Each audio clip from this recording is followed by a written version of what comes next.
Pemirsa, tim penyelamat terus melakukan evakuasi dari reruntuhan. Seorang gadis berusia 16 tahun diselamatkan dari reruntuhan setelah terjebak selama 134 jam.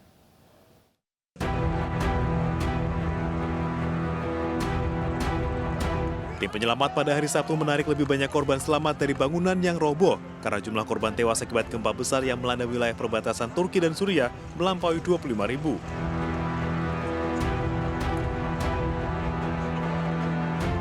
Penyelamatan dramatis di Turki termasuk pemulihan Hedridibo yang berusia 16 tahun yang ditarik hidup-hidup dari puing-puing di pusat Kahramanmaras 134 jam setelah gempa Senin.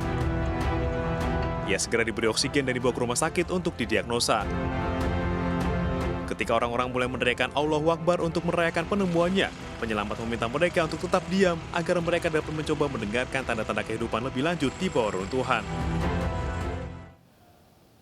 Menteri Luar Negeri Retno Marsudi memerintahkan Duta Besar Republik Indonesia untuk Turki sementara berkantor di Adana, salah satu kota yang terdampak gempa Turki. Ya, pemirsa, hal ini dilakukan agar pemerintah Indonesia lebih mudah berkoordinasi dengan pemerintah Turki terkait kedatangan bantuan untuk korban gempa Turki.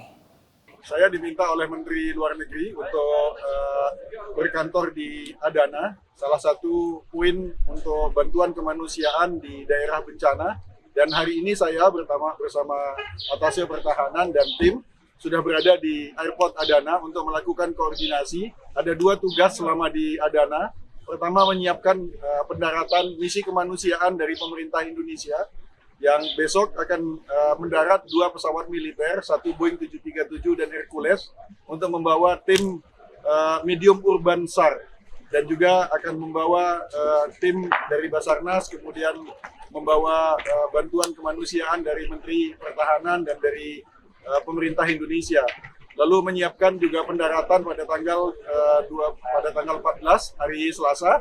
Juga nanti akan datang satu pesawat Airbus 330-300 yang akan membawa field hospital genset yang daftarnya sudah disiapkan oleh pemerintah Turki, dan sedapat mungkin pemerintah Indonesia memenuhi permintaan kebutuhan pemerintah Turki.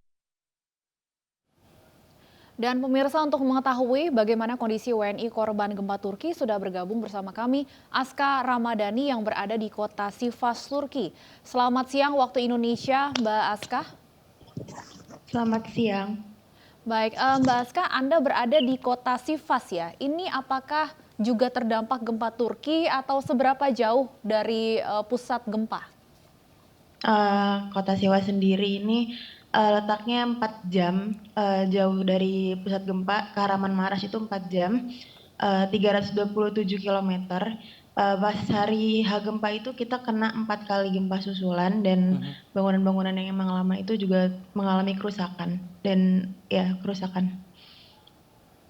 Ya, Mbak Aska, kalau sejauh ini bagaimana kondisi WNI yang di tempat evakuasi ini? Seperti apa kondisinya? Apa sudah diperbolehkan untuk pulang? Untuk keputusan pulang belum ada, cuma kita udah didatangi oleh Dubes RI yaitu Pak Muhammad Iqbal. Di situ kita diberikan wejangan dan motivasi untuk bertahan di sini, karena kita juga baru dapat informasi kemarin dari Presiden Turki langsung, yaitu keputusan untuk kuliah online. Tapi untuk keputusan pulang ke negara masing-masing belum ada. Mbak Aska, artinya saat ini berada di pengungsian ya? Kalau aku enggak, tapi kalau teman-teman aku yang ada di pusat gempa yang di Kahramanmaras, Malatya, Gaziantep, dan juga Hatay, itu mereka sudah dievakuasi ke ibu kota Turki, yaitu ke Ankara. Oke, jadi kalau di kota Sivas ini memang tidak terlalu parah ya dampaknya, sehingga masih bisa bertahan di tempat tinggal masing-masing ya Mbak ya? Kalau Mbak Aska, ini benar. kalau gempa susulan terakhir yang terasa kapan Mbak Aska? Siang, itu siang yang paling besar. Nyampe ya semua orang disuruh keluar lari-lari, disuruh keluar gedung dan menjauh dari gedung-gedung tinggi. Apalagi kan di Turki ini kebanyakan masyarakatnya ini tinggal di apartemen kan, bukan seperti di Indonesia. Kalau di Indonesia itu kan rumah per rumah, kalau kita apartemen yang emang banyak banget gedung-gedung tinggi, jadi kita disuruh menjauh dari gedung-gedung tinggi itu. Mbak Aska juga di apartemen tinggalnya di sana? Aku di asrama. Di asrama dan Oke. Kalau pada asrama saat negara. gempa yang pertama kali yang 7,8 itu terasa tidak di kota Sivas? Terasa, itu 7, itu pas subuh-subuh pagi, jam 4 pagi. Semua orang juga keluar. Oke, kalau di kota Mbak Aska ini tidak terdampak sama sekali kah akibat gempa yang 7, itu? Mungkin bangunan-bangunan lama itu terjadi kerusakan dan beberapa ada yang runtuh. Untuk saat ini tapi pertokoan dan sebagainya masih bisa buka ya di kota Sivas. Masih, Kak. Oh, ya. Kalau untuk jumlah WNI yang dievakuasi mungkin Mbak Aska ada informasi dari teman-teman? Ada jumlah WNI yang sekarang dievakuasi ke ibu kota Turki itu ada 123. 123 ada juga 1 orang dari Myanmar, 1 orang juga dari Malaysia yang ikut bersama WNI Indonesia. Semuanya sudah dievakuasi ke Ankara.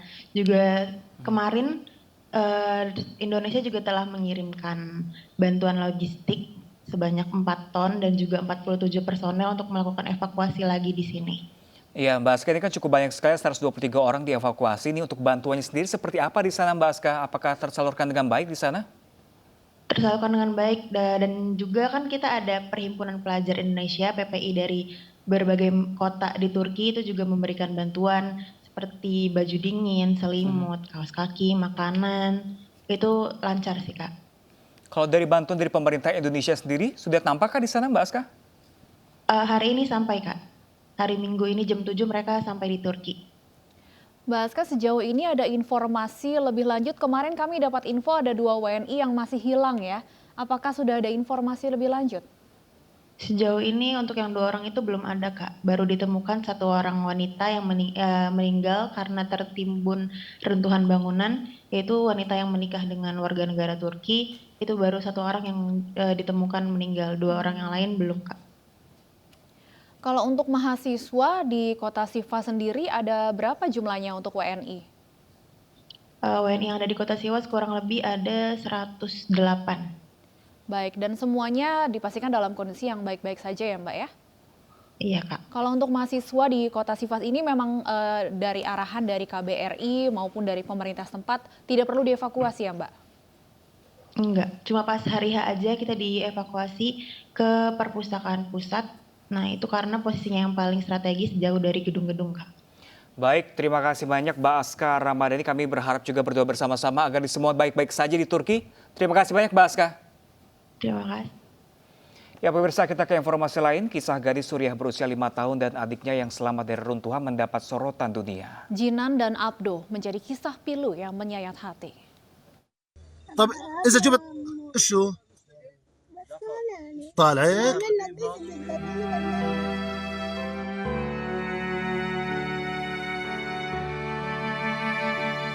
Seorang gadis berusia 5 tahun dan adik laki-lakinya dirawat di sebuah rumah sakit Suriah setelah selamat dari bencana gempa awal pekan ini. Jinan Al-Siri dan saudara laki-lakinya berusia 11 bulan, Abdo, kehilangan orang tua dan saudara lainnya ketika bangunan tempat mereka berada di kota Harem runtuh akibat gempa hari Senin. Mereka terjebak di bawah runtuhan selama 2 hari sebelum diselamatkan dan keduanya mengalami luka-luka. تعرف تلعبي ألعاب لك شو آلاء يا آلاء طلع أنا مع أنا ولا كلمة آلاء أحسن منك طب إذا جبت شو طالعك Anak-anak itu termasuk di antara anak yatim piatu yang tak terhitung jumlahnya yang ditinggalkan akibat gempa yang menewaskan lebih dari 25.000 orang di Suriah Utara dan Turki Tenggara. Paman dan kakek anak-anak itu turun tangan untuk merawat mereka.